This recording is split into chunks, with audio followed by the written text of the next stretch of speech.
CCC4U study points में आप सभी व्यूअर का स्वागत है। इसके पहले की वीडियो में आप प्रकाश के अपवर्तन के बारे में पढ़े थे जो लेंस पे किया जा रहा था। आज भी उसका सेकंड पार्ट है। यदि नोट्स में इम्पोर्टेंट, इसके पहले आपको बताया गया था फोकस दूरी के बारे में, तथा अब इम्पोर्टेंट नोट्स है कुछ, वो देखते हैं हम। यदि लेंस के दोनों ओर एक ही माध्यम हो तो लेंस में दोनों फोकस प्रकाशीय केंद्र से समान दूरी पर व विपरीत दिशाओं में होते हैं। यानी कि कहने का मतलब ये है, दोनों माध्यम, जैसे कि आप लेंस देख रहे हैं, इधर भी हवा है और इधर भी हवा हो, तो दोनों का जो फोकस जो दूरी होगा वो समान होगा, किंतु विपरीत दिशा में, एक प्लस में होगा और एक माइनस में होगा। ये कहने का मतलब ये है।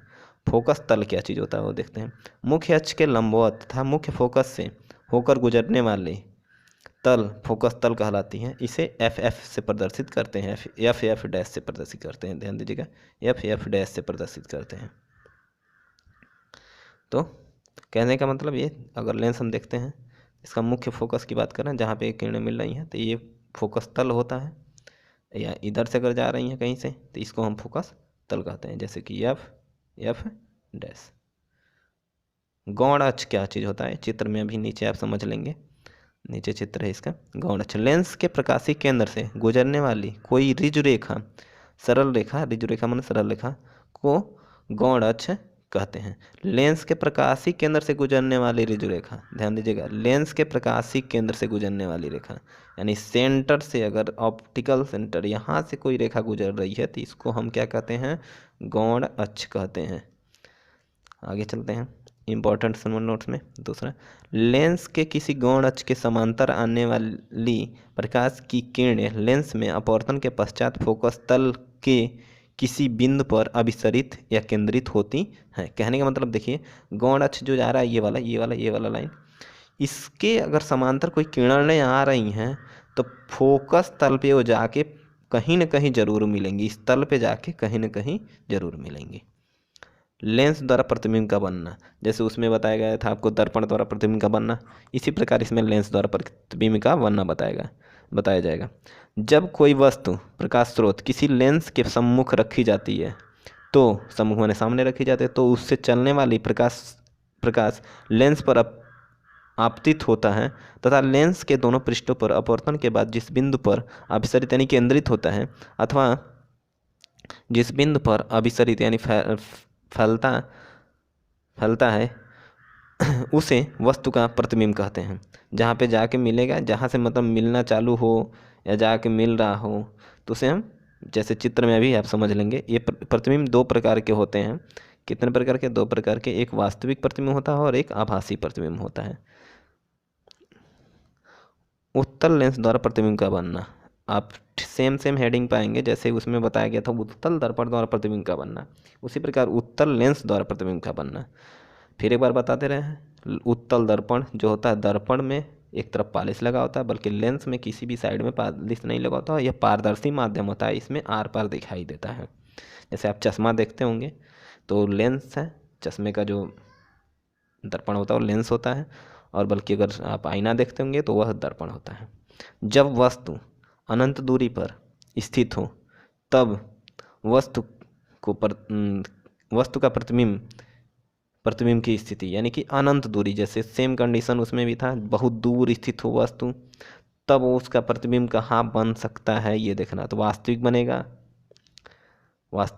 उल्टा बनेगा, यानी दर्पण के अगर इस साइड में आ जा रहा है प्रतिबिंब तो समझिएगा उल्टा बनेगा।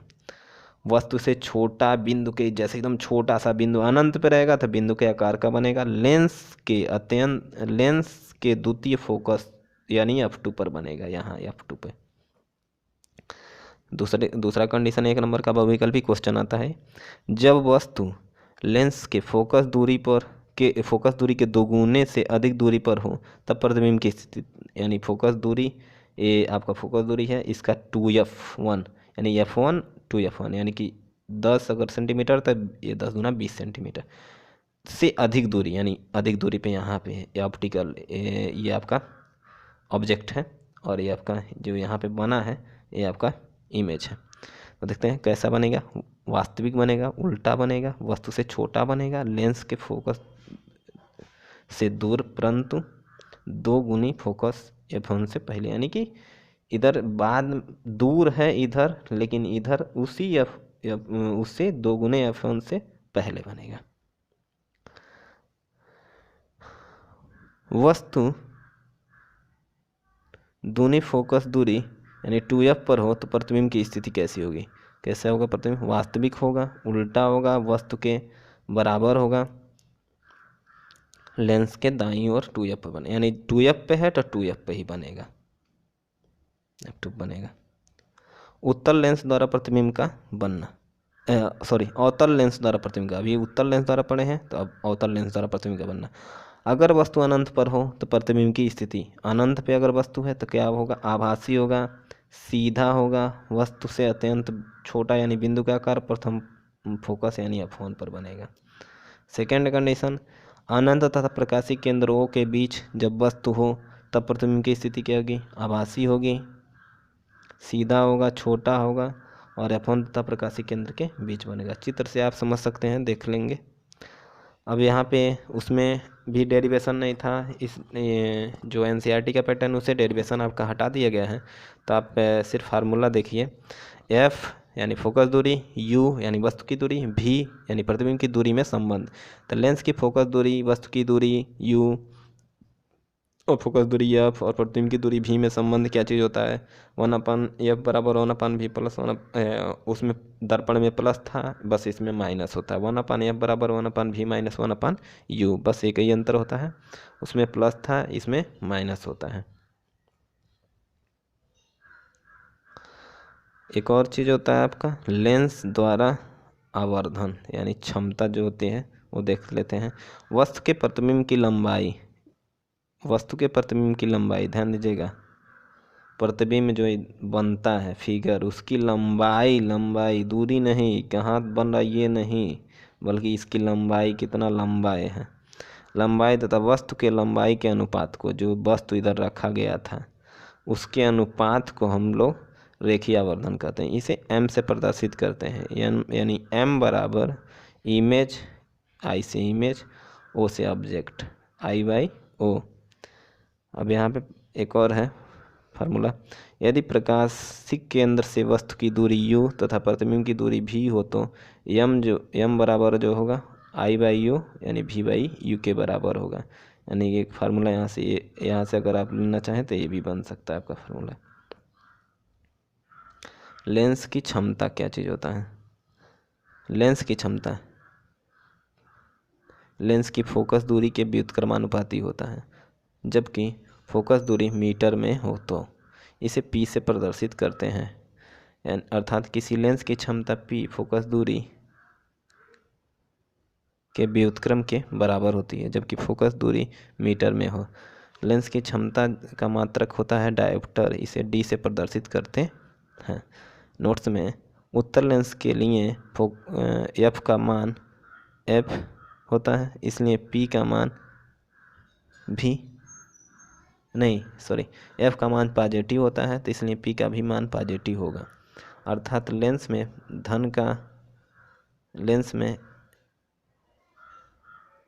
F का मान ऋण में, अवतल लेंस में F का मान ऋण, इसलिए P का मान भी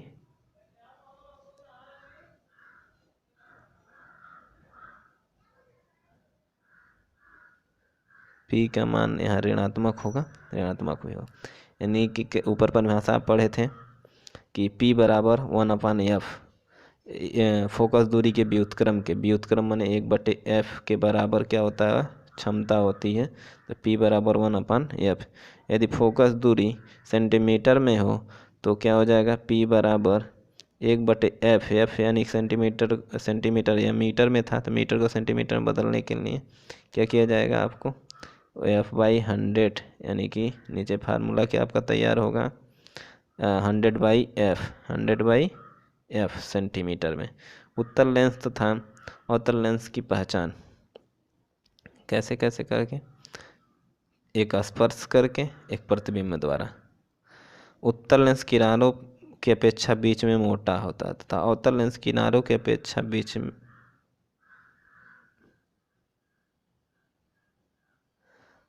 उत्तल लेंस किनारों की अपेक्षा बीच में मोटा होता है तथा अवतल लेंस किनारों की अपेक्षा बीच में पतला होता है, बीच में पतला होता है। प्रतिबिंब द्वारा कैसे हम पहचान करेंगे? दूर की वस्तुओं को देखने में उत्तल लेंस में प्रतिबिंब उल्टा तथा छोटा दिखाई देगा। उत्तल लेंस में छोटा, जबकि अवतल लेंस में क्योंकि किरणों को फैलाता है तो लेंस में सीधा तथा छोटा दिखाई देगा, सीधा तथा छोटा दिखाई देगा।